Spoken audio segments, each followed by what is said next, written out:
U.U.U. What's up, y'all? Omega Seamaster 300 versus the Tudor Black Bay. I tried them both on today. Which one do I prefer? Oh yeah, beautiful black ceramic dial. And here's the Tudor. Love the way it's shaped. The bracelet, the case shape, it's integrated just so well. Love the red color. Just thick enough for a big man's wrist. Here's another shot of the Omega again. Like the thick, wide stance, no tapering bracelet. Not a big fan of the wart, and the shape isn't as tidy as the Tudor. But it's a handsome looking watch. And again, let's take a look at this Tudor again. Yeah. What y'all think? Which one do y'all like better? Put it in the comments. Which one fits my wrist better? Yeah, I like them both, but I gotta pick one.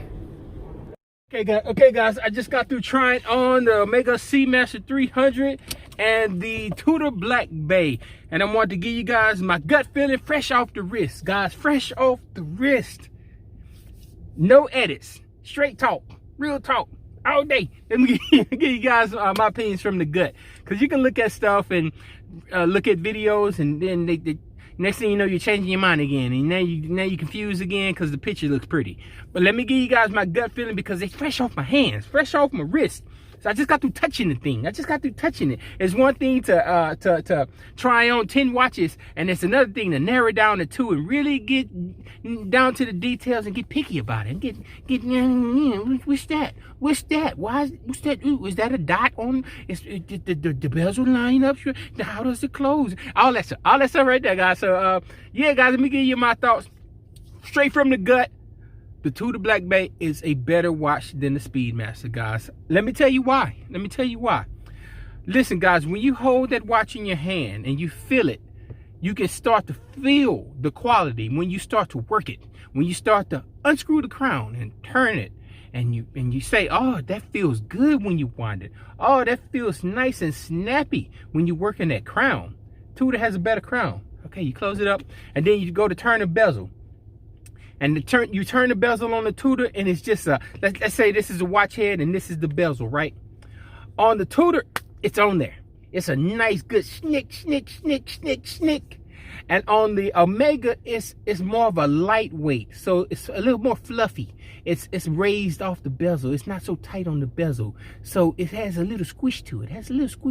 And so when you turn it, it's a lightweight turn. It's a little easier to turn. It's a lightweight turn.